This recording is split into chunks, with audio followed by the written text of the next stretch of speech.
Let's get to another issue right now. The Yuletide is one of the busiest periods for drivers in Nigeria. There are usually more vehicles on the roads with people traveling for the holiday.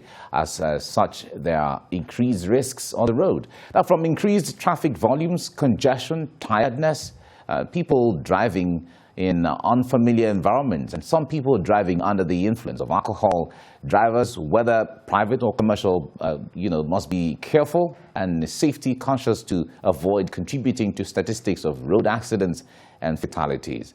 That's part of what we'll be talking about right now. So joining me in the studio to discuss this and give some safety tips for driving on the roads this season is the Lagos State Sector Commander of the Federal Road Safety Corps, Olusegun Ogunbemide. Good morning, nice to see you. It's a pleasure to be with you. Really a pleasure to see you. Compliments of the season. Well, but I wonder how it has been for you and your men this period of time, because we see people are traveling. But talk to us basically. Are people traveling as much as they used to travel comparative to last year? It's been very consistent. So the COVID-19 is not preventing anyone from traveling? Irrespective of the COVID-19, people have been, the movement has been very massive. People must definitely go out of Lagos to go and visit their loved ones, and it's expected. So that's why we're on top of the game. We are prepared, and we are actually set. You can see that my eyes are actually heavy. I wonder if you sleep at all. All right, but talk to us about from the protocols that were giving out by the Presidential Task Force and the Ministry of Health. Were saying that going forward, that even passengers or transporters should carry people at 50% capacity of their vehicles. How is that being complied to? It's been on for a while. Okay. That was at the commencement of the COVID-19 protocol. Yeah. We were virtually everywhere at the motor parks, organized, and the union motor parks. And we were able to make sure that the protocols were sustained and adhered to by the various unions. But the truth of the matter is immediately after the answers, it became more difficult. So many of the protocols were thrown to the winds, and we are just coming back with a more vigorous approach to let them know the implication. Thank God it's open that the squad is getting riser by day, and nobody wants to get involved in what the pandemic is rolling around.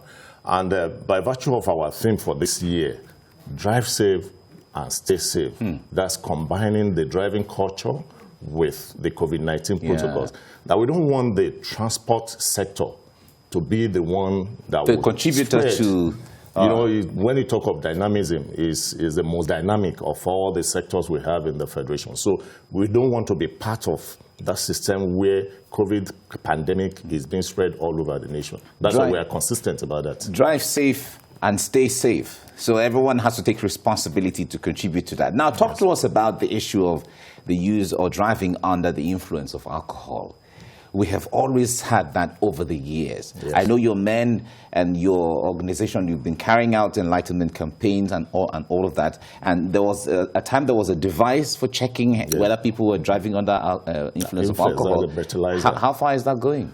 Oh, we're still very much on it. Our headquarters have supplied us all the necessary tools that are required for us to do that. So we normally take it up from the basis. We go to the motor parks. Before they take off, the drivers are being checked to be sure they are not under the influence of alcohol. And outside that, even while on transit, we have our various points where we can stop vehicles at random and check if the driver is under the influence of alcohol. And outside that, we all still have to take responsibility. And that's what we've been telling the commuters, especially the commercial vehicles, that you speak out. When you notice that the driver that is about to convey you is suspected to be under the influence of alcohol, you have to speak out. It's about your life. You are paying for this man to take you to your destination. So if you keep quiet and he drives you to your grave, you'll be held responsible. And that has been the trend. When issue of driving is brought to bear, it's everybody's business. It's not something that is restricted to FRSC, or to the driver the government, or the driver, or even the passengers. They play prominent role in making sure the man picks me up and get me safely to my destination. The idea of sleeping under 2 seconds that you enter the vehicle should be dropped. Let all eyes be on the road.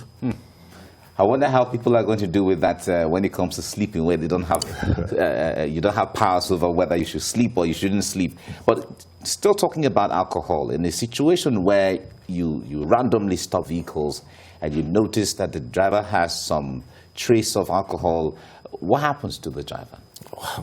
Your guess is as good as mine. There's no way you expect a driver to continue. Okay. That's why I do feel for passengers at times.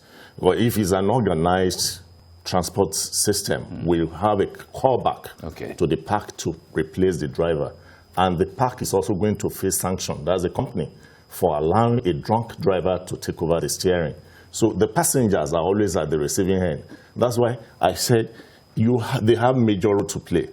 Because just like this COVID-19 protocol, if we stop your vehicle on the road and the man is carrying the capacity beyond the recommended road, you still have to pay the price for entering such vehicle, because definitely we are going to discharge the passengers. Or you are not using your face mask, you are not having the normal social distance that are required. So as passengers, you still have to hold that responsibility, that I don't want to be inconvenienced. Please, this driver is drunk, let him be replaced. So we are there, we are to serve the members of the public, but at the same time, not at the detriment of getting somebody crashed or getting involved in fatal crashes. All right. Before I go into the issue of the third mainland bridge, which is okay, fine. I'm told that we have to just touch briefly the issue of the third mainland bridge. We understand it will be closed for a few days and then reopened again. Can you talk to us more on that? The third mainland bridge will be closed on the 25th. Okay. That's not the entire length of the third mainland bridge. Right. It's just from Adekunle to Adeniji Henge, just about 3.5 kilometers of the bridge. Okay. And it's to enable them do the casting on one of the beams. That's for, if the casting is done, there's need for it to be stabilized. So you have to close the two sides, because if you allow the vehicle to use the other side, the vibration will still affect the casting. Okay. So from Adekunle to Adeniji Henge is going to be closed from 12 midnight on the 25th till 12 midnight on the 27th. By then, the roads will be open. And the alternative routes are still open? The alternative routes are opened, and we are going to fortify the place more with deployment of our men.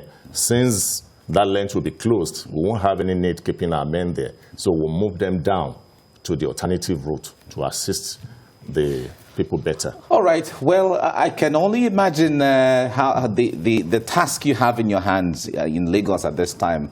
But certainly, I wish you well. You're equal to the task. So certainly. Thank you so much, Olusegun Ogunbamide, the Lagos State Sector Commander of the Federal Road Safety Corps. Thank you for coming. It was a pleasure. I know from here you're going straight to the road somewhere. Straight to the express.